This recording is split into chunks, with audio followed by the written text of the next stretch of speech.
Purihin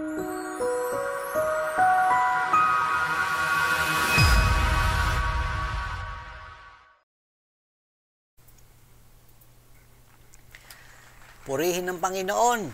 Happy Lord's Day po para po sa bawat isa po sa atin. Sumainyo po ang pagpapala ng ating pong dakilang Ama para po sa araw po na ito. And of course, no, para po sa araw po na ito ng ating Sunday online service, of course, ipagpapatuloy po natin ang ating pong nasimulan na unang bahagi nung nakaraang linggo at itutuloy po natin ang ikalawang bahagi po ng paksa na ating pong tinatalakay. Alam ko po, ito po'y nakatulong sa atin po, hindi lamang po sa pangkaisipan, maging sa atin po mga kalooban at hari nawa, nabawasan po man lang kahit papano at higit lalo, mas maganda po kung napawi po yung mga tinatawag po na stress at burnout sa atin po mga buhay. Tayo po muna'y manalangin po bago po tayo magpatuloy at lumalim po sa pag-aaral po natin. Samahan po ninyo ako sa maikling panalangin po ng paglapit po at pagdulog sa ating Panginoon at dakilang Ama. Tayo po ay manalangin. Aming Ama, sa ngalan po ng iyong anak na si Jesus ay muli kaming lumalapit ng buong pagpapakumbaba.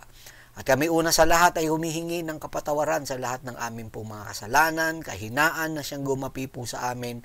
Patawarin mo po kami, mapagpalang Diyos.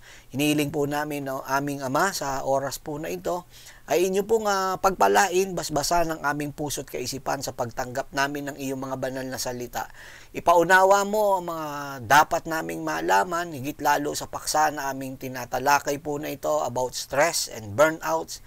Alam ko, Panginoon, marami po sa amin ang dumaranas po na ito. Ngunit dinadalangin ko sila, Panginoon, na palayain po ninyo ang bawat isa, Panginoon, sa dumaranas po, Panginoon, ng ganitong klaseng sitwasyon sa kanila po mga buhay. Tulungan mo ang bawat isa, Panginoon, na mapalaya at higit lalo, Panginoon, na maging tagumpay sa kanila pong buhay espiritual, Panginoon, at sa labanan po na ito. Alam namin, Panginoon, bagamat ito hindi spiritual attacks, that there are times, Panginoon, ito po ay ang pagresponde ng aming katawan sa mga sitwasyon na aming pong kinaharap. Dinadalangin kong baguhin mo, Lord. Tulungan mo na mabago ang sitwasyon ng bawat isa po sa amin at palayain kami at alisin, Panginoon, sa stressful situation sa amin po mga buhay. Salamat po. We give you praise and we give you glory, and this we pray in the mighty name of Jesus. Amen and amen and amen. So balikan po natin at basahin po ang ating po mga verses po para po sa araw po na ito in the book of Ecclesiastes chapter 11 verse 10. Okay, ito po ang pagkakasabi po at ang ganda po ng mga salita po na ito ng ating Panginoon.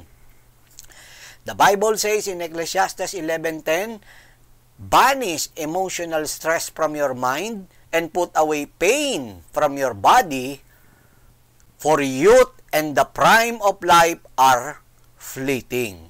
And also in 2 Timothy chapter 3 verse 1, but understand this, that in the last days, which is ito po yung panahon po natin ngayon, in the last days, dangerous times of great stress and trouble will come, difficult days that will be hard to bear. And also, Psalms chapter 37 verse 39. The salvation of the righteous comes from the Lord. He is their stronghold in times of stress. Let me repeat that once again.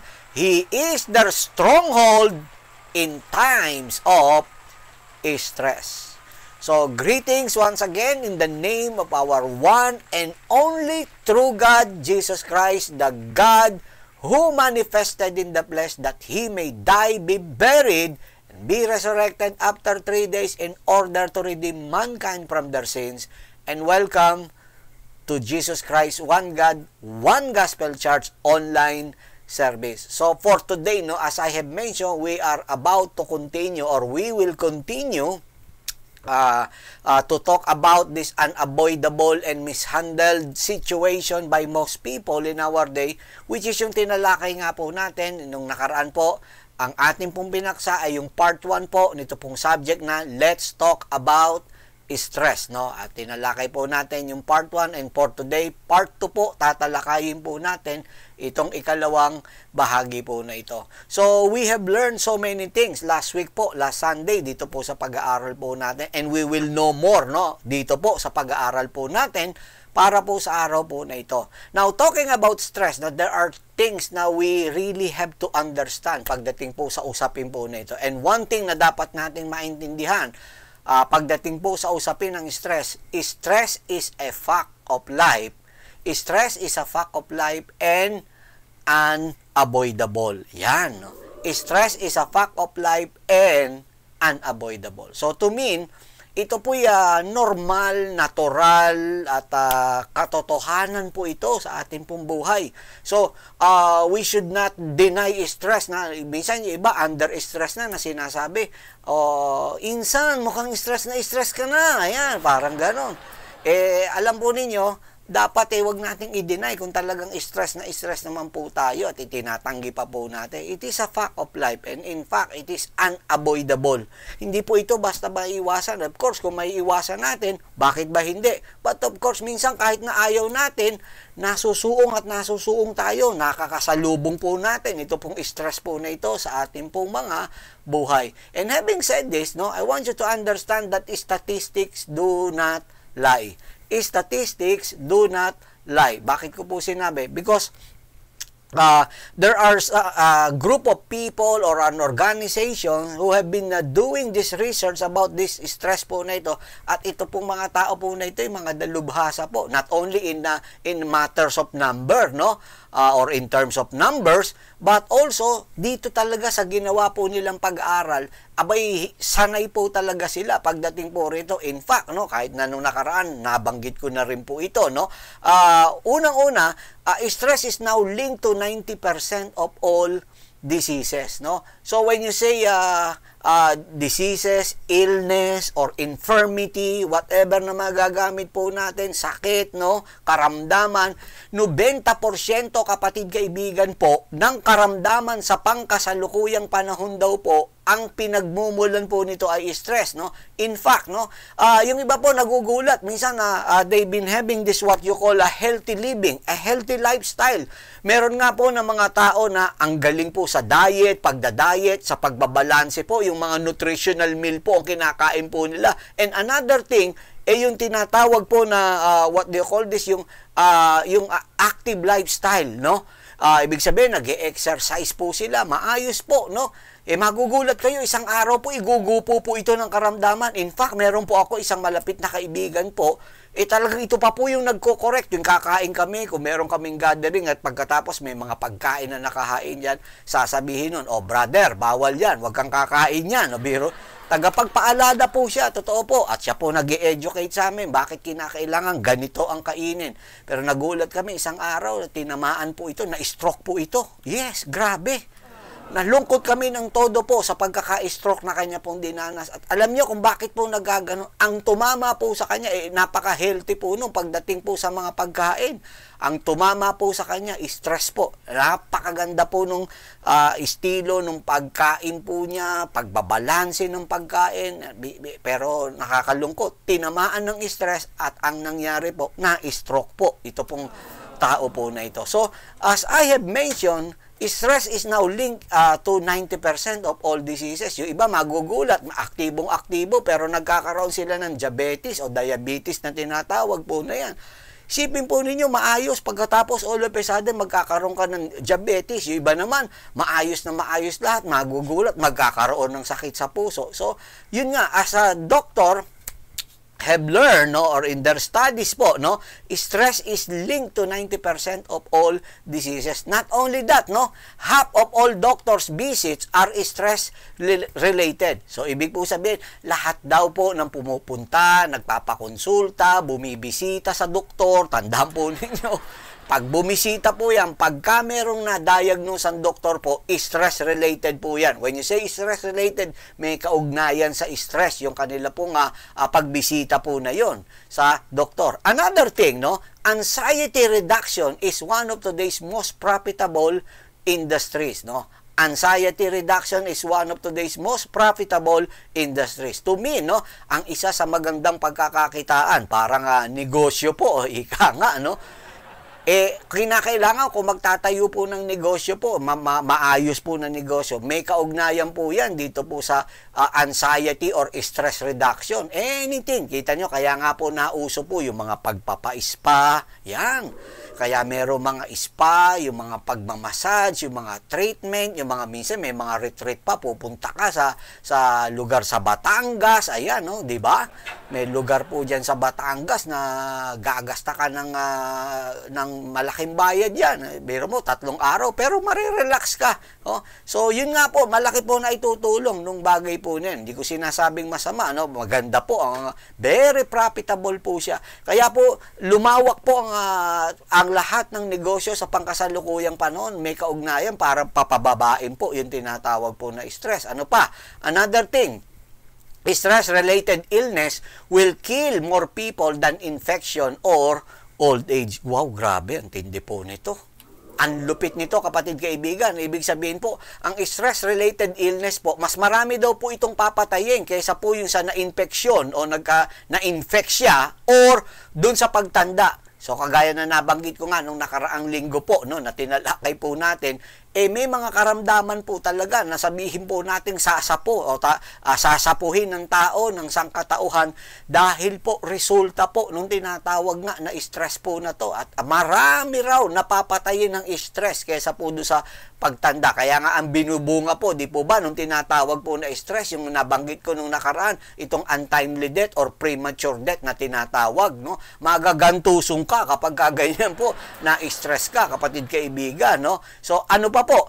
Ito, listen to this. Ministers are especially vulnerable to stress. Yan.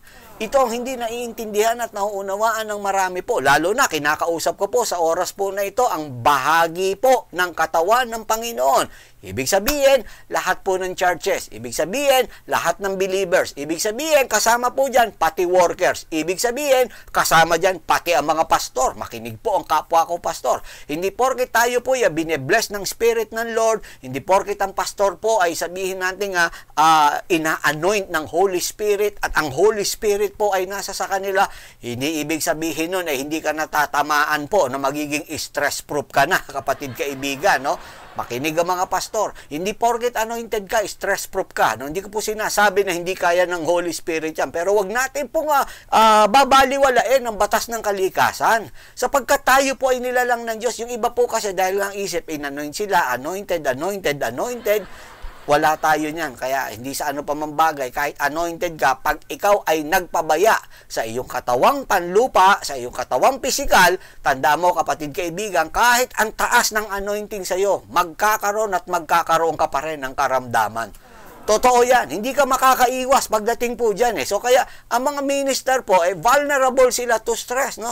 Maraming pastor, makakala po ninyo, tanungin nyo lang yung mga pastor ninyo, hindi magsasalita yan, pero dapat siguro mga pastor, umamin na rin tayo.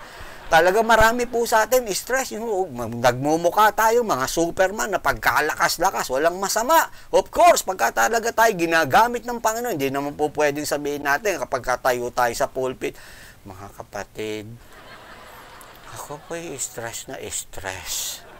Siyempre, hindi po maganda naman pagdating po. But the thing is, when we are really confronting or experiencing a stress, kung talaga naman may stress tayo, bakit natin i-deny at itatanggi po? Katotohanan yan. They are a fact of life, no? Now, katunayan, no? Ito sa bahagi ng pag-aaral po, nito pong Menninger Foundation, ito pong the 5 most common feelings, no? Ito po, bibigay ko po sa inyo. According po yan sa Menninger Foundation. Ano po yung 5 most common feeling po? Ito po, number 1, ayan, pakita na natin direct, overcommitment. Ano po yan? Pangalawa, lack of precision. Pangatlo, insufficient resources. Pang-apat po, searching for meaningful faith. At pang-5 po is lack of achievement. When you say overcommitment, ito po yan, no? Nangyayari po yan kahit po sa trabaho, sa opisina, yung overcommitment, o minsan kahit sa mga kaibigan, o minsan kahit sa kamag-anak, no? Or kahit saan, no? Pumapasok po, lalo po sa church, nangyayari rin po yan, yung overcommitment po na yan. So, Yung bang nagko-commit ka dahil sa minsan ang may problema sa ganito, listen to this, yung may malaki pong circle of friends. Yan. So dahil marami siyang kaibigan dito, may kaibigan sa church, may kaibigan sa school, may kaibigan sa trabaho, lahat puro meron siyang kaibigan. Kaya lang lahat yun nagko-commit siya na nagko-commit. So para ang mangyayari po nun, may commitment siya sa church. Pagkatapos niya, syempre i-attend niya yung commitment niya doon sa church. May commitment din siya sa mga kaibigan niya, sa mga kaeskwela. May commitment din siya sa opisina. May commitment din siya sa negosyo niya. Lahat nag-commit siya ng nag-commit. So ano ibig sabihin? Overcommitment ang nangyayari po, which is hindi po siya nakapag-draw ng line. Because of that, ano nangyayari po? Hindi po makakabuti po yan kapag gano'n. So, resulta po niyan, definitely stress, no? Kaya marami po na talagang yung hapong-hapo, ayan, no? Patang-pata, ayan, sa kanila pong mga katawang pisikal. Bakit po? Overcommitment po at the resulta, stress po yan. Minsan, iniisip nila, nangihina sila sa spiritual. Hindi po, wala pong koneksyon ng spiritual warfare po yan. In fact, no, uulitin ko, ayan po, hindi po spiritual attack kung hindi po yan ay kapabayaan. Mismanagement po yan. Doon po sa lahat ng ano. So, nagiging resulta, akala mo, nangihina ka spiritually, but actually, hindi ka mahina sa spiritual. Ang may problema sa iyo, yung katawan mo, sumusuko. Kaya akala mo tuloy, pati spiritual mo, nadadamay because of overcommitment. Kaya mahirap mag-commit sa marami po na mga kaibigan sa paligid po natin. Tapos, biro mo, commit ka ng commit sa kanila. Yung health mo, health issues mo, na dapat ikaw mag-commit ka sa doktor para magpa-check up ka. Ayan. Na dapat magpa-laboratory ka, hindi mo nagagawa. Pero yung commit ka ng commit sa kaibigan mo, may time ka Ayan Maraming ganyan. Pinababayaan ng kalusugan. Pero sa iba't ibang bagay po, meron silang panahon. Hindi sa ano pa mababa, kung may nagsasakitan, mga kasukasuan sa inyo, pambisita na po yan sa doktor. Ayan. Tandaan po ninyo, ulitin ko po uli, no? Walang masama na talagang tayo po umabot sa mga kaluluwa po na yan, ng mga mahal natin sa buhay at kaibigan. But of course, mas lalo po tayong mag-ingat sa katawan po natin para lalo po sila na mahatiran ng mabuting balita ng ating Panginoon. Lack of precision. Kasama po yan na talagang, of course, siyempre, pag nawalan ka nung sinasabi po na precision, it could be a focus na tinatawag po niya, totoo po yan. Stress po, ibubunga po niyan. Ano pa po? Insufficient resources. Ayan. Of course, siyempre po, yung parang, when you say insufficient resources, yung puro na kapos lagi. Purong parang laging bitin. Ayan. Yung mga budget ba, no? Laging ang hirap niya, mabuhay ka, laging sa kakapusan, laging bitin lagi, napakahirap mabuhay ng bitin, laging mabuhay ng tinatawag ng kapos, no? Laging kulang, mahirap kapag kaganyan po lagi po. Ano pa po? Searching for meaningful faith. Sometimes yung tinatawag na idealism versus realism. Sometimes ang faith po natin, of course, no, lalo na po sa Bible po, sometimes po kinakailangan po, hindi po mawawala yung tinatawag din na common sense. Actually, pag sinabing faith po, although minsan, akala natin, pag sinabing faith, hindi na po gagamit po ng common sense yan. Yung sinasabi nga nung iba, tinatawag suicide faith na tinatawag. Hindi po ganun po yan. Ang faith po, ginagamitan po ng common sense. So, sometimes, no, naghahanap ka, ano ba talagang dapat gawin? It gives stress po. Ano pa? Lack of achievement. Ayan, isa rin po yan, no? Sometimes ang nagiging measurement ng isang tao po, yung success, especially when you look back, no? Talagang parang wala yatang nangyayari sa buhay ko, no? Parang wala yata ako nararating. Parang wala yata akong silbi. Parang ganun. So, yung lack of achievement, sometimes, no, doon natin sinusukat, Lagi nagkakaroon ng parang measurement, no, in terms of what we call success. Kinakailangan, para maging successful ka, dapat marami kang achievements, ganito, ganyan, no. Okay, wala namang masama kung meron tayo na mag-aspire tayo ng maraming achievement. Of course, kailangan yan para mag-set tayo ng goal. Pero, hindi naman ibig po sabihin na konti ang na-achieve mo, wala naman sa konti po yan, nasa value po yan nung tinatawag na na-achieve po natin. Yun ang mahalaga po, no, na dapat na makita po natin. So, yung lahat-lahat ng ito, pag ito na i-combine, no, sa lalo pa dumating yung stress po na yan, ay, nako, kapatid kaibigan, Bantayan po natin ang ating po mga sarili. Okay, ngayon, eto po ngayon. What we need to know about stress. What we need to know about stress. Ano ngayon dapat nating malaman? Dahil having said that, na ito palang stress po na to, 90% pinanggagalingan ng karamdaman, stress po, at lahat daw po ng mga bumibisita sa mga doktor, kalahati, when you say kalahati, 50% ng pumapasyal sa doktor, stress-related rin po. Ano ngayon ang dapat nating maintindihan pagdating sa usapin po ng stress po na ito? Okay, listen to this. Una po sa lahat, when we are stressed, our bodies react.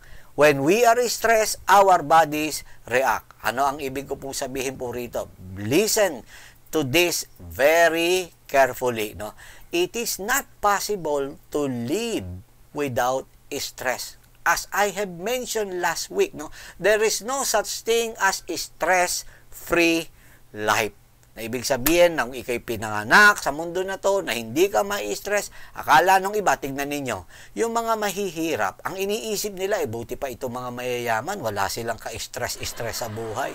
Ayan, iniisip natin. Pero hindi nyo ba alam itong mga mayayaman din at mga mapepera na to? Kapag ka nakita nila yung mga walang pera at pagkatapos ay tumatawa, humahalakhak na malakas, iisipin naman nila, buti pa itong mahirap na to. Wala silang stress sa buhay, kahit wala silang pera, wala silang stress. Parang ganun, kita nyo, pareho silang nag-iisip, no, ng ganun. Because there is no such thing as a stress-free life. Wala pong ganun, no? In fact, pagdating po dyan, talagang lahat po tayo ay daranas at daranas nung tinatawag po na stress po na ito. Now, talking about stress, no, tignan po ninyo, no, like for example, meron po akong nakalkal, no, ng konti po. Ito po yung tinatawag na, siyempre po, pagka na-stress po tayo, nagkakaroon po ng changes po sa mga behavior natin, sa character natin, dun sa mga parang yung response natin, no, dun sa situation sa paligid po natin. Alam po ninyo, yung mga tao po na sinasabi nga na meron po mental illness or problem, ito po minsan sinubukan nung araw po yan ng mga dalubhasa na parang gamutin po. Ito pong tinatawag na mental illness po na ito, which is yung tinatawag nga po nila na lobotomy, kung tawagin po, which is yung lobotomy. This is a medical operation na ginagawa po on the part of the brain, on the front part of the brain. Eksakto po yun dito po sa harapan po na yan, no, of the brain, yung tinatawag ng lobotomy, front lobe, no, kung tawagin po yan, frontal lobe kung tawagin po, no, na which is yun na itinitreat po sa pamamagitan nga po nung ginagawang surgery ng mga doktor at mga dalubhasa. Kanila pong nakita po na may mga pagbabago yung mga before and after po ng surgery na ginawa. But it is not parang hindi na po yan na pinapayagan sa pangkasalukuyang panahon. At kung papayagan man po yan, napakahigpit po ng talagang procedure na maaari po na gagawin po. But the thing is, no, parang naaayos, yan po ang pinakapunto po nila, no, nasubukan po nila yung bagay po na yan. Now, when you say stress po na yan, ito po'y nakaka-apekto po sa atin. Actually, the term originated in physics and it refers to the application of the sufficient force, no, to an object, no, in order to distort it. So, yan po yan. So, ganun din naman, stress is a transaction that occurs between you and your environment. So, ano ibig po sabihin? So, ito pong stress po na to, ito po yung mga bagay na nangyayari po sa atin at dito sa paligid po natin. Ulitin ko po ulit, ano man yung sitwasyon po natin, no? Ito po yung parang responde o pagtugon po natin sa ating sitwasyon. Lahat po tayo may kanya-kanyang sitwasyon, no? Like for example, ano yung sitwasyon? Yung iba, ang sitwasyon na kinakaharap, okay, walang iba kundi karamdaman. Nagbibigay ng stress po yun. Yung iba naman, ang kinakaharap nilang sitwasyon, yung tungkol po sa pera. Ayan, maraming ganyan, ang stress sa pera po, no? Ayan. So, yung kakapusan. So, ano nangyayari po? Nagbibigay po ito ng stress po sa kanila. Yung iba naman, relationship. Pagka po shaky, yung kanila po nga relationship, whether it be sa couple or sa mag-boyfriend, mag-girlfriend, nagbibigay po ng stress po yan. So, whatsoever po na mangyari po. So, ito po yung nangyayari between sa iyo at sa environment mo o dun sa ginagalawan mo o dun sa sitwasyon mo po na yon. So, yan yung mga external factors na nangyayari po sa atin na ito po yung parang yung binanggit ko nga, binabasa po ng ating pong brain eh. Yun yung ina-absorb niya, tinitignan niya yung paligid, yung sitwasyon, literally, physically, kung ano yung nakikita niya po na yon. And then pagkatapos po nun, i-interpret po ng ating pong brain po yung bagay po na naa-assess po niya sa paligid po natin. Kasi may utak tayo eh. Ayan. Liba na lang, wala tayong utak, hindi po na ma-assess po yun. Pero yung mga meron pong utak, of course, lahat naman po tayo, meron po niyan. So, tinitignan niya kung ano po yung nangyayari po. Pagkatapos niyang i-absorb po ng brain po yun, na ma-assess niya yung sitwasyon, yung pangyayari, magbibigay po siya ngayon, no? Nang tinatawag po na signal sa katawan po natin, i-instruct niya yung katawan po natin, paano po siya magre-respond. Nakita niyo, minsan yung nabibigla, merong ginagawang yan action yun yung tinatawag na parang adrenaline rush na tinatawag, no? Magugulat ka, bakit niya nakayanan? Naalala ko nung araw sa amin po, pag nagkakasunog po sa amin po sa Tondo, naku po, magugulat ka kita na nangyayari pong literal yan, hindi lang sa amin sa Tondo. Magugulat ka, yung refrigerator na buhat po na mag-isa walang katulong, totoo po yun. Isipin nyo, refrigerator mas malaki pa sa kanya, nabuhat po dahil po para maisalba. Bakit? Yun yung adrenaline rush nga na tinatawag po na yon, na siyang nai-release po doon sa tinatawag nga ng siyensya, ng medisina na fight or flight, no? Para ma-activate, no, yung response po na yon. Yun ang siyang nangyayari. And listen to this. Most of us are not in physical danger very often, no? But our bodies react in the same way whenever we are treated by an expectation we don't believe we can meet. Which is true. Nangyayari po yan, no? Nagre-react po yung katawan po natin eh. Ganun po kapag may feeling siya na parang nate-threaten tayo. Parang ganun na nangyayari. Pero in reality, I mean, no? Wala naman po talagang panganib na kinakaharap. Kaya lang nagre-responde na parang tila baga may panganib. Yun ang sinasabi po sa atin. So that is why, listen to this, some stress is natural. Natural po siya, natural po, no? Talagang and even necessary. So, nabanggit ko na rin po yan, no? Last week po, no? Babalikan po natin para mas maintindihan po ninyo, no? Alam po ninyo, meron po tinatawag nga po na talagang good stress, no? At sa buhay po natin, may good stress, na kung tawagin nga po, yung eustress, no? At yung tinatawag na bad stress ay distress po yan. Pero tandaan po ninyo, either yan, kay good or bad, pakinggan nyo po maigi, no? But prolonged or frequent stress of any kind is harmful. Yun ang siyang matindi po ron. Mapanganib po pala ito. At sabihin natin hindi makabubuti kapag tumagal, no? Any of the two, pagka tumagal. Kaya po, kita nyo, balanse ang Diyos, no? Kung titignan po natin. Kaya kahit dun sa dalawang, pagka po yun ay tumagal po, whether good or bad, no? Na stress po na yan, hindi po yan makabubuti po para sa atin. Ayon nga po sa mga medical expert, no? Meron na raw po tuloy tinatawag na adrenaline addiction, no? Ang marami po, which is similar po do sa parang state of physiological arousal, na parang nakukuha dun sa tinatawag na alcohol at pati po sa nicotine addiction. Parang ganon. Kaya yung iba magugulat kayo na parang naa-addict na rin sa pagka-stress eh. Merong ganon, yung talagang addict na siya.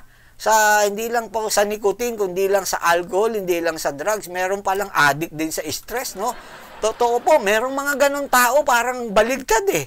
Yung parang feeling niya, wala siyang challenge daw sa buhay pagka hindi siya nai-stress. Naku po, mahabaging Diyos, no?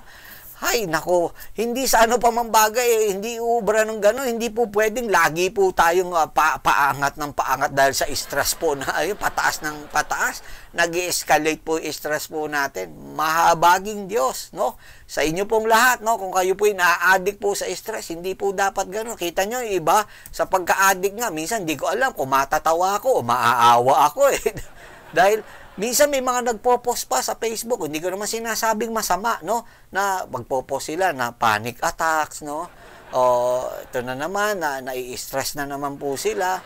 Wala namang masama, no? Okay lang naman siguro kung paminsan-minsan nakakapagpa-post ka nung ganun. Pero yung parang gawin mong bisyo, ayan. Bisyo na mayat-mayat, yung post na lang, stress, ay hindi po maganda kapag ganun. Addict ka na kapag ganyan. Addict sa stress, no? Nakaka-addict rin po pala yan, no? Now, listen to this, no? When it comes to stress, some people are more susceptible to it than others. When it comes to stress, some people are more susceptible to it than others, no? Ito'y ayon po sa mga psychologists, no? Na kanila pong sinasabi po na may mga tao raw po talaga na talagang they are prone to stress than others. Okay, maganda po itong paksa po na to sapagkat ito po, siguro for about mga,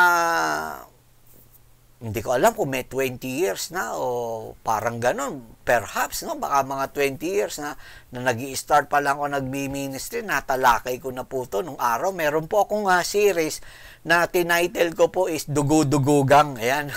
Totoo po yan. Yan ang tinitle ko po sa series, Dugo-Dugugang. Ang tinalakay ko po dyan yung different types, blood types ng bawat tao nung araw po, no? Pero, ayon nga sa mga dalubhasa, no? Especially to psychologists, kanila pong sinasabi, may mga tao po na talagang prone daw po sa stress. And listen to this, type A people, no? Ito po mga type A people. Type A people are more, no? Prone to stress than others. Yan, totoo po yan. Ang type A daw po, kaway-kaway sa mga type A. Lahat ng type A na nanonood sa mga oras na ito, at sasabihin niyo ba, ano ba blood type ko? Ayun. Okay. Type C yata siya. Okay. No, meron bang ganon? Okay. So, kailangan alamin po ninyo ang blood type po ninyo. But those who are type A, sabi po ng mga psychologists po, no? Sila po yung mga prone sa tinatawag na stress, no? In fact, no, itong type A people po na to are more competitive. Tignan po ninyo, competitive. Hurried, laging nagmamadali. Ayan, controlling. Grabe, no? And easily angered. Yung mga magagalitin, naku po, mga type A po yan. O, makinig po uli, yung mga type A, pakinggan nyo po, maigi po ito, no? On the other hand, ito naman pong, hindi po type A, ito namang type B, ito namang type B people are more relaxed, no? Unhurried or easygoing and laid back. Ibig sabihin, chill-chill po. Ito pong mga type B, kaway-kaway sa mga type B. Nakita nyo pagkakaiba? Ang type A po, competitive, no? Talagang yan, competitive siya. Gagawin niya talaga ang lahat. Hurried, nagmamadali lagi po yan. Controlling, at easily angered, madali raw magalit. Pero yung type B naman, relax, hindi nagmamadali, chill-chill nga lang, kagaya ng sinabi ko, easygoing and laid back, no? And listen to this, no? Type A people. Okay, makinig kayo, type A. Okay, direct, pakita na natin. Type A people are 70%. Grabe. Type A people are 70% more likely to develop heart disease. Grabe. And are almost certainly 100% more likely to experience stress. Ayan.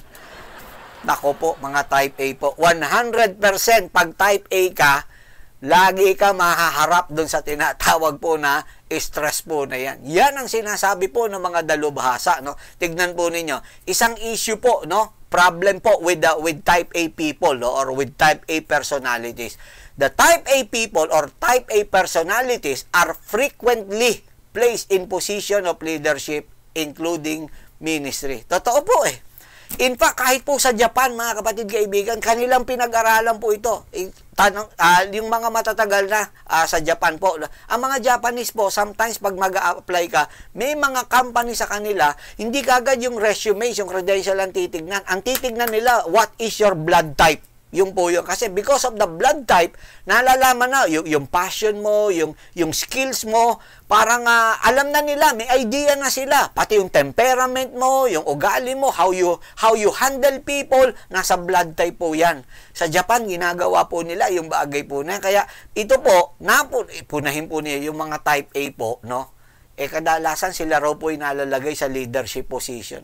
Pakuha niyo po yung blood type ng bawat church leaders po. Talagang yan, pati nasa ministry, kahit po sa politics, karamihan, uulitin ko po uli, type A daw po yung mga tao po na yan. So kaya mapupunan nyo, minsan may mga employer po, no, mas prepare nila na mapili yung mga tao na may kakayanan, pero yung mga ganong klaseng mga may kakayanan na namumuno, mga nasa type A po yan. Isipin po ninyo, no, kagaya ng binanggit ko earlier, sa Japan ginagawa po nila yan. Another problem, no, ng mga type A people, no. Ito po, listen to this, no. When type A's, no, don't get their way. Ito pa po, no. When type A's don't get their way, they act even more a type A. Ano ibig po sabihin po?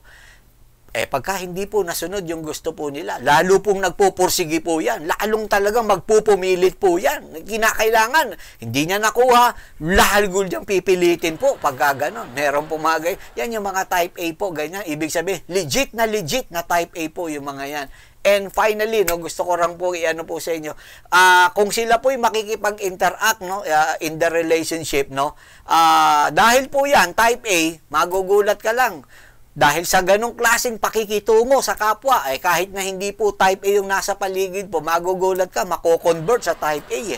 Ano ibig? Magagalitin yung type A. Magugulat ka, mahahawa yung mga nasa paligid, magiging magagalitin na nako-convert sa type A rin yung iba. But jokingly aside, ibig sabihin, ang lakas maka-impluwensya po nung ginagawa po na yun, ng mga type A po na yun. Now, sa Bible, meron po ba tayo makikitang illustration po na ganyan? Ay, meron po. Ito po ay ating busisiin po. If you remember, no, ang ating Panginoon, ang best friend po ni Jesus Christ, no, dito po sa lupa, ay wala pong iba bilang tao kung hindi po itong si Lazarus.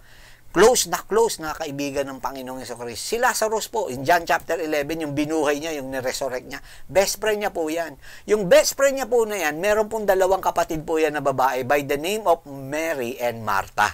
Okay. Now, itong dalawang magkapatid po na to, na babae na si Martha at Mary, na kapatid po ni Lazarus, kasi natodas nga si Lazarus Tignan po ninyo. Si Martha and Mary, they are the typical type A and type B. Ayan si Martha and Mary. They are the typical type A and type B personalities, no? Bakit ko sinabi? Okay, basahin natin. In Luke chapter 10, verse 38. Ito, maganda po na makita nyo po, yung personalities ng dalawa po na to, Martha and Mary. Verse 38, Luke chapter 10. As Jesus and the disciples continued on their way to Jerusalem, they came to a certain village where a woman named Martha welcomed him into her home. Grabe, galing ni Martha. Yung warm welcome ibinigay niya sa ating Panginoong Jesucristo. Verse 39, her sister Mary sat at the Lord's feet, listening to what he taught. Verse 40, but Martha was distracted. Eto na, ba't kaya na-distract to si Martha? Okay. But Martha was distracted by the big dinner she was preparing. Aba, may pakain po itong si Martha. Mahilig maglibre. Ayan, no? Okay. Mag-prepare, ng papakain, pa-dinner si Martha. She came to Jesus and said, eto na, bumulong sa Panginoon, Lord, doesn't it seems unfair to you that my sister, referring to Mary, just sits here while I do all the work? Tama ba naman, paupo-upo lang? Chill nga si Mary, di ba? Sinabi ko sa inyo, type B, chill lang po si Mary while I do all the work. Tell her to come and help me. Sabi mo, inutusan ng Panginoon. Kita niya, napaka-controlling ni Martha, no? Grabe, inutusan ng Panginoon. Tell her to come and help me. Samantalang pwede niya namang sabihin, kapatid niya po yun. Tell her to come and help me. Pwede namang sabihin ni Martha, oy Mary, dito ka. Lumapit ka, tulungan mo ko. Upo-upo ka dyan sa paan ng Panginoon. Dito ka. Ang inutusan ng Panginoon. Grabe. controlling, no? Manipulative. Ito pong si Martha, no? O, kita niyo. Anong sabi ng Panginoon? Verse 41. Balik natin direct. But the Lord said to her, "My dear Martha, you are worried and upset over all these details. There is only one thing worth being concerned about. Mary has discovered it, and it will not be taken away from her." Yun. So, tingnan niyo po yung dalawang magkapatid po na to, Martha and Mary. Tingnan po ninyo. Si Martha, a typical type A, winelcome niya si Jesus Christ sa bahay po nila, no? Pero, inignore niya naman po ang ating Panginoon habang nagtatrabaho naman po siya. Tingnan niyo, winelcome niya, pero inignore niya naman nung nasa loob na. In-invite sa bahay. Nung pumasok na, pinabayaan niya na naman ng Panginoon. Dahil nga kasi, nag-aatorga siya nung kakainin, nung dinner, nung mga alagad, nung 12 disciples, no? So, ang tanong, ano po ba pinagkakaabalahan po ni Martha? Bakit siya nagdudumali, no? Yun ang tanong po ron, eh. Samantalang si Mary, relax na relax, no? Makikita po ninyo, ito pong sangkatauhan, wala pong pinagbago magmula po nung araw pa, 2,000 taon nang nakalilipas, wala pong pinagbago ang sangkatauhan. And no wonder, listen to this, kaya po maari na namatay ng maaga si Lazarus. Yun eh. Yung titingnan ninyo, dahil dito sa kapatid niya na maari na si Martha. In John chapter 11, try to read the story po nitong tatlong magkakapatid po na ito. Si Martha po, siya po yung porsigido na sumalubong sa Panginoon eh. Diba? Sinalubong niya kagad, napaka-aggressive ni Martha. Salubong kagad sa Panginoon. Sinabi niya, Lord, kapatid ko, todas na ika. Baka po pwede naman, kung di ka lang sana na late. Kita mo, sinabihan niya pa, Panginoon, Lord, kung di ka na late, buhay pa dapat ang kapatid ko. Kaya lang, late ka, kaya todas yung kapatid ko. Na-late ka kasi, Lord. O biro nyo, ganun pa sinabi nitong si Martha. Samantalang si Mary, nandun lang siya, walang ginawa, relax na nagmo-mourn eh. Ganun, ibig sabihin talaga, nakakonsentrate siya dun sa pagmo-mourn sa kapatid niyang si Lazarus na nawala. Now, ito ang tanong. I would like to ask this question sa inyo pong lahat, no, na naririto, at kasama po natin sa online service po na ito. What is today's most significant stressor or number one stressor? Ano po sa tingin po ninyo ang significant stressor or number one stressor in our time? Alam po ba ninyo kung ano? Sasabihin ninyo, pera, sakit, etc. No, mali po kayo. Hindi po pera, hindi po sakit, no? Hindi po yung kung ano man, no? Kung hindi, wala pong ibang sagot po diyan kung hindi relationships. Yan. Wow. Relationships, no? Bakit ko po sinabing relationships, no? Tignan po ninyo, yan ang number one stressor. I will give you few reasons. Bakit po sinabi kong relationship po ang number one stressors in our time po na ito? Okay, bibigay ko po sa inyo. Unang-una, ito po, no? Because you can impose a schedule on them. Sa relationship naman, hindi ka makakapag-impose talaga ng schedule pagdating po dyan eh. Sa relasyon pwede mo bang sabihin, dito muna tayo mag-away, dito muna tayo mag-ano. Walang ganun-ganun po yan. Pagdating sa relationship, minsan nga talagang grabe, talagang kung kailan na gusto mag-outburst ng emotion, yun na po talaga, no? Walang pag-schedule po. Another thing po, no?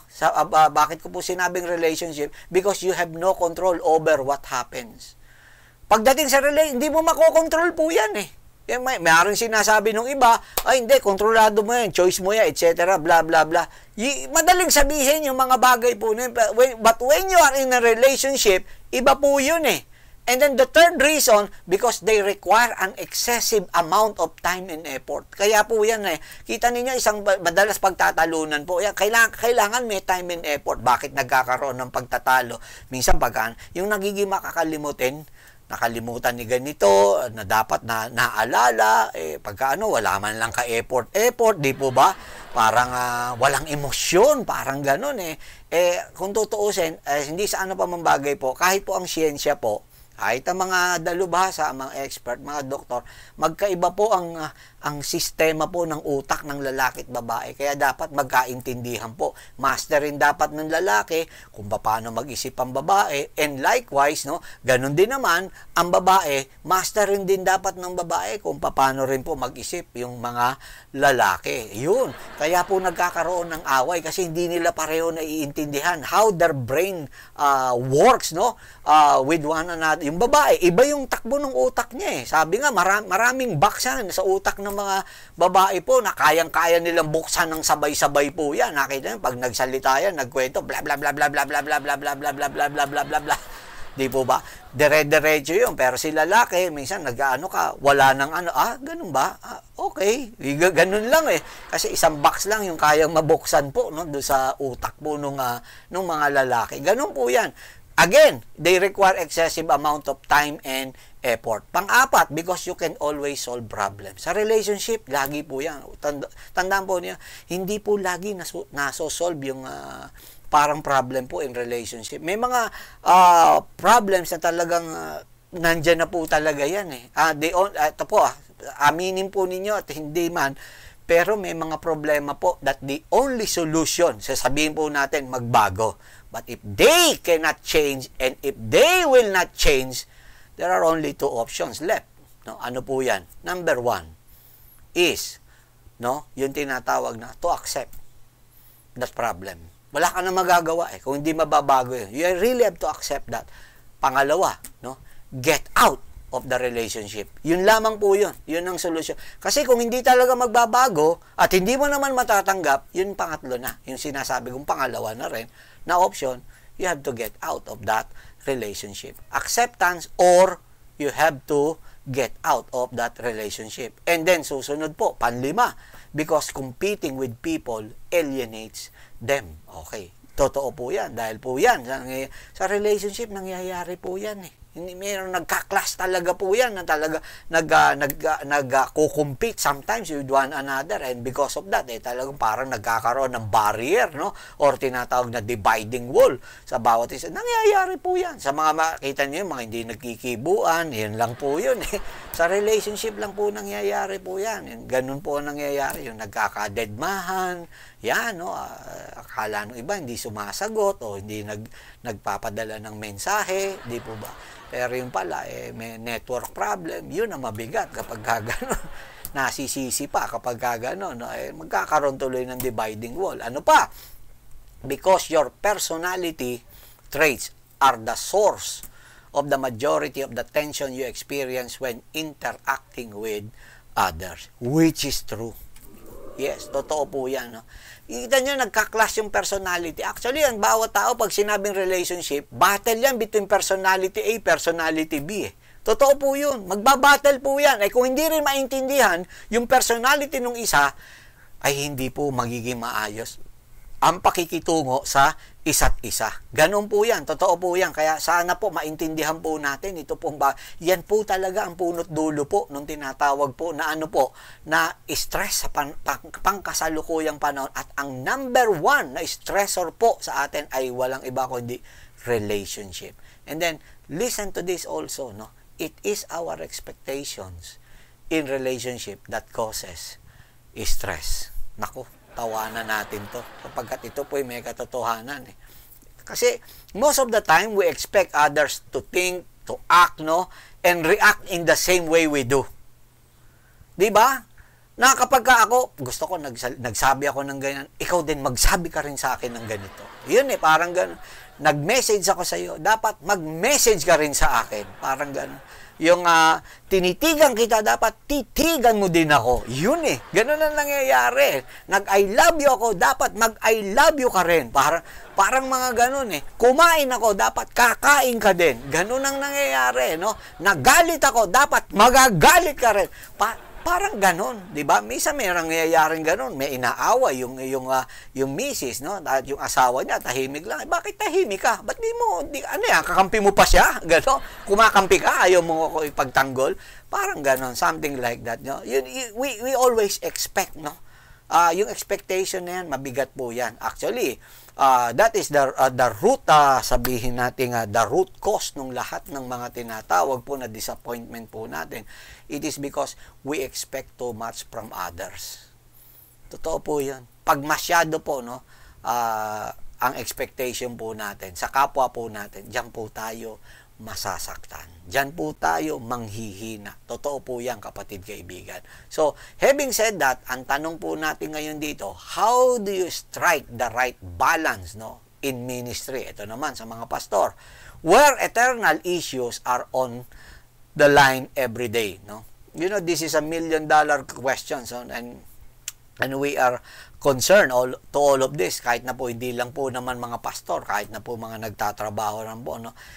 Before we attempt to respond, no, itong tanong po na to, let's further define the term stress, no? By examining, dito pong pangatlo po na to, yung culprit po. So, let's determining the true culprit of our stress. Ano po ba talaga ang pinagmumulan dito pong stress po natin na ito? And talking about stress, I would like to share 4, no, na masasabi natin dito po na culprit ng stress po natin na to. Ano-ano po ito? Number 1, normal and required. No? Ano po ang ibig po sabihin? Talagang normal yan sa buhay po natin. Talagang kahit ano gawin po natin, di na po yan maiiwas. Physical exhaustion. Ayan, pagka ikaw physically exhausted ka, yung patang-pata, ayan, no, hapong-hapo, ayan, sinugulat ko na po yan. No? Ano pa po? Post-adrenaline, depression, kasama rin po yan. Ano pa po? And I want you to understand that stress, no, this is not a spiritual attack as many Christian thinks. Yan ang isip ng marami po. Kaya akala nila hinang-hina sila. Kaisip nila spiritual attack. Mali po. Mali. Nakaisipan po yan. No? Hindi po ito spiritual attacks. Itong stress po. Sapagkat may kaugnayan po ito sa physical natin, yung pagresponde. Now, talking about burnouts. Eto, para mas maintindihan natin. Ano naman? Ano ang pinagbumulan po nito ng pagka-burnout natin? Eto po ang culprit po niyan. The result of poorly manage stress. Yan, isa po, pag hindi natin na-manage na maayos yung stress, tayo natangay ng stress. Ano pa po? Emotional exhaustion, also known as compassion fatigue. Ayan, dahil minsan, yung kita niyo, direct pakibalik mo nga lang sa akin. Yung kanina binanggit kong overcommitment, minsan yung dahil sa compassion fatigue yun eh. Na yung ayaw mong yung tao na to na humihingi ng favor sa iyo o humihingi ng tulong sa iyo, nagko-commit ka na to the point na ikaw mismo magsasaper, to the extent na ikaw ang mahihirapan. Pero ginagawa mo yun kasi naaawa ka sa kanya, gusto mo siyang tulungan. Kaya compassion fatigue na sinasabi. Emotional exhaustion. At pangatlo, ano pa po? Ito po, depression. Ayan, no? Pakita natin direct. Depression, like stress, leads to feeling of depression. Ano pa po? Imbalanced living gives the devil a foothold. Yan ang siyang matindi po dyan. Kasi nga, hindi po tayo naging balance. Inoohan mo. You really have learn to say no. Kinakailangan matuto ka magsalita ng no, ng hindi. Kasi kung hindi natin gagawin po yan, tayo po ang magsasuffer pagdating po sa ganyan. Sabi nga po ni Dr. Richard Swenson, ito po ang kanya pong pagkakabanggit po, talking about the margin. Margin, ito po yan, is the amount that allowed beyond that which is needed. And the space that exists between ourselves and our limits. Yun po yung margin eh. Parang parang idinodromo na talagang sabihin natin na boundaries, no? Yan po yan, margin, no?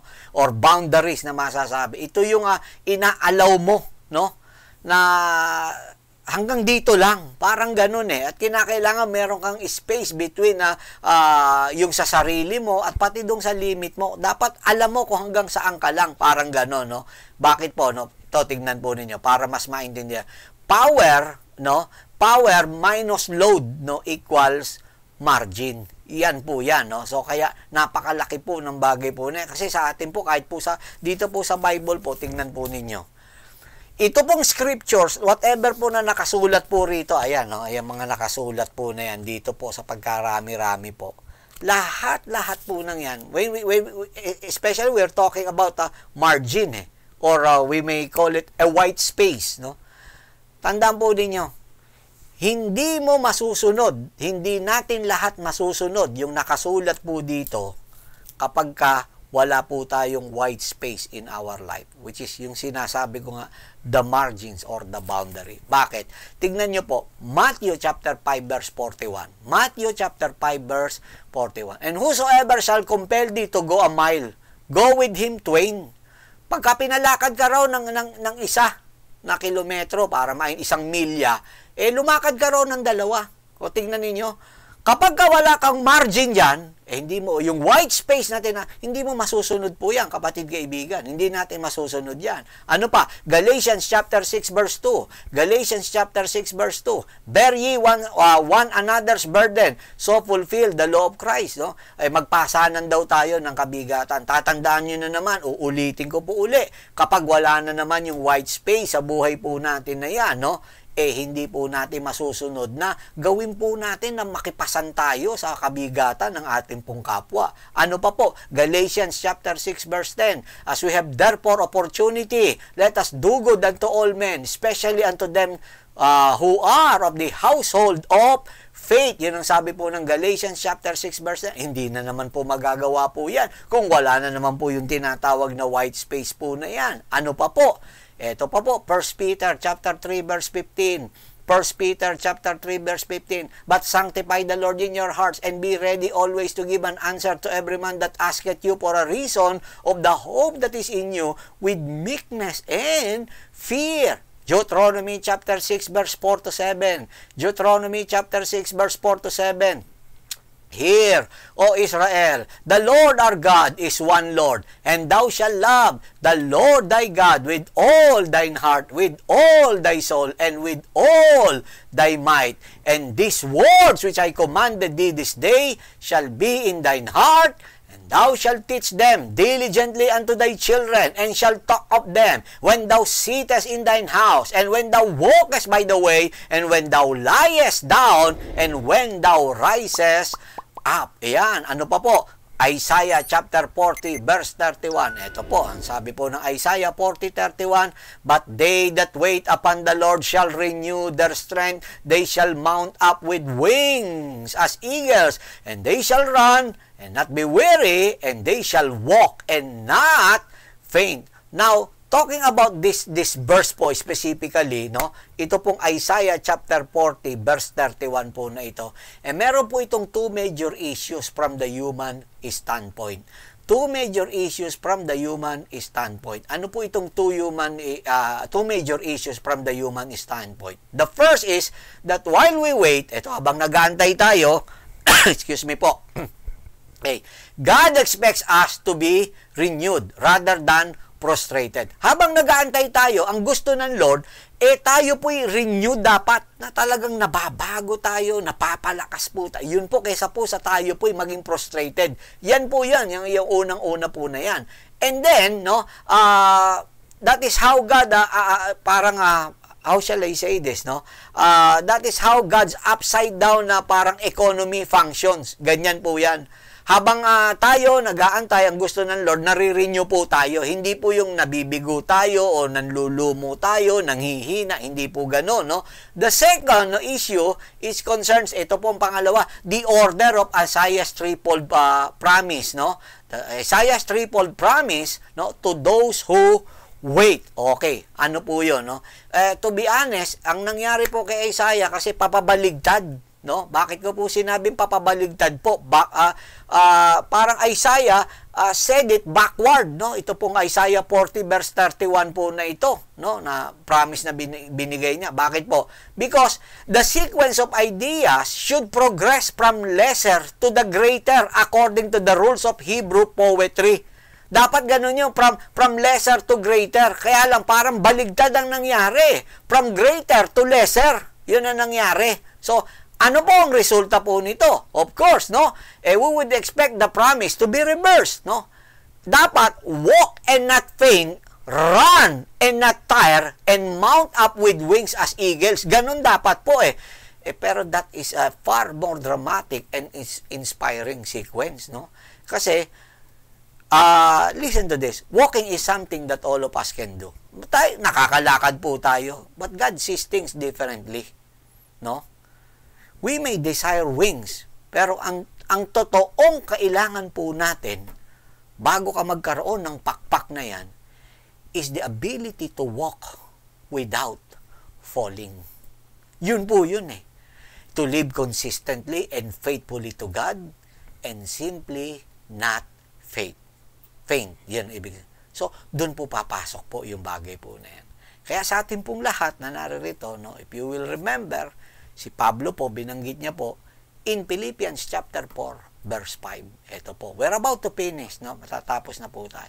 Itong Philippians chapter 4, verse 5, kinuha ko po yung different translation po nito. In King James, ito po ang pagkakatranslate, no? Let your moderation be known unto all men. Second is, ito po, let your gentleness, ayan, no? Gentleness be evident to all. Moderation be known to all men. Gentleness be evident to all. At yung pangatlo po, according to God's Word translations, let everyone know how considerate you are. Bakit po ito binigay po ni Pablo at isinama niya po? Listen to this. Ang sagot niya po, kasi ang karugtong po nitong sinasabi, let your moderation be known unto all men, or let your gentleness be evident to all, or let everyone know how considerate you are. Bakit po? Ano dahilan? Ba't sinabi po ito ni Pablo? The reason is, yung kasunod po nung verse 9 ng Philippians 4:5, lahat yun ang karugtong, the Lord is at hand. Malapit na pong bumalik ang ating Panginoon. Yun po ang sinasabi niya. So, kaya kinakailangan, let your moderation be known unto all men. Let your gentleness be evident to all. Let everyone know how considerate you are because the Lord is at hand. Yun ang sinasabi po ni Pablo. Malapit nang dumating ang ating Panginoon. Bakit niya sinasabi po? This is about our attitude, our character. Ito po yung pinapasabi po sa atin. Kaya nga, sa ating pong lahat na naririto, lahat ng dinadapuan, tinatamaan, ng stress, ng burnout, ito nga ang paalala. Kaya po ito nabuo itong back-to-back na message po natin na ito no? Na tinatalakay po natin. Tingnan nyo, balikan natin yung text natin, mahimasmasan tayo rito at maliwanagan. Ang sabi ng Ecclesiastes chapter 11 verse 10, banish emotional stress from your mind. Pawiin mo yung emotional stress na yan sa utak mo, kapatid kaibigan, and put away pain from your body, for youth and the prime of life are fleeting. No? Life is too short to be stressed about everything. Totoo po, hindi tayo dapat ma-stress. Kaya sa atin pong lahat na pinapaalala, banish emotional stress from your mind. Ano pa po? Ito pa ang paalala. Since we are living in this last day, 2 Timothy chapter 3 verse 1, ito po ang pagkakasabi, but understand this, that in the last days, dangerous times of great stress and trouble will come, and difficult days will be hard to bear. At dahil yan binigay ng ating Panginoon na sa last days, it will be a time or dangerous times of great stress. Hindi na po tayo dapat magtaka na bakit ako nai-stress, bakit ako ganito, ganyan. Hindi na nakakapagtaka, isinulat na po yan, na-prophecy na po yan, na talagang in the last days, no, dangerous times of great stress will come and trouble. No? Yan ang sabing gano'n, dangerous times of great stress and trouble will come.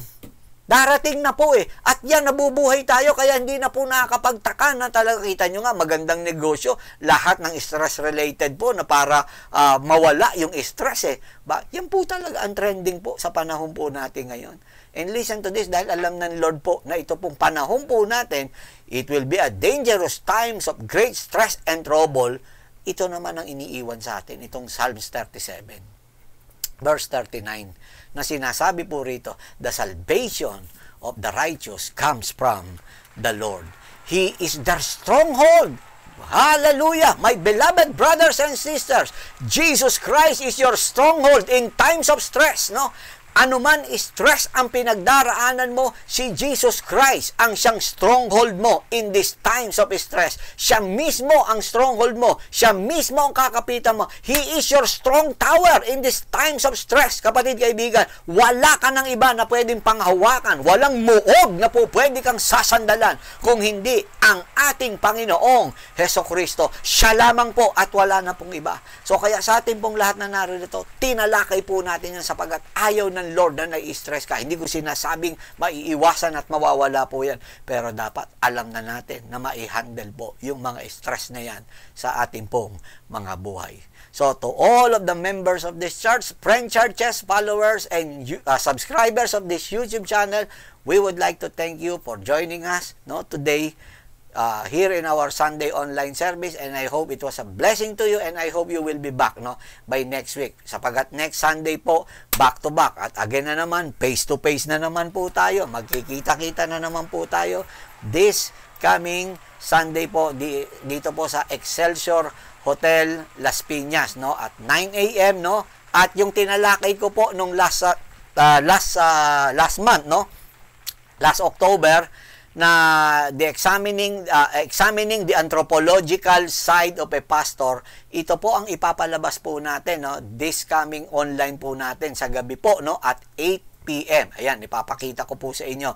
At 8 PM, yan, tatalakay po natin para maintindihan at maunawaan po ninyo the anthropological side of a pastor, And of course, sa atin pong, ayan po yung gabi, gabi po yan sa online po natin. Pero sa atin pong face-to-face, ayan, surprise po, para po sa atin pong face-to-face. Magkita-kita po tayo sa Excelsior Hotel, 9 AM, magsama-sama po tayo para po sa atin pong face-to-face worship service po, And then sa atin pong November 23 na atin pong TNT Online, maganda rin po ang siyang ibabahagi po sa atin ng Panginoon. And I hope this November po na to, nakapagsilbi po kami sa inyo at kayo po ay kami po naging blessing sa inyo, and of course kayo rin po ay naging blessing din po sa amin, and keep on sharing this video po at mag-subscribe yung mga hindi pa po nakasubscribe at i-share po nyo ito sa inyo po mga kaibigan at mga mahal sa buhay. Well, that's the word of the Lord for today here in our Sunday online service. Until next week, God willing, this is Pama speaking for Jesus Christ, One God, One Gospel Church, saying Baruch haba Bashem Adonai.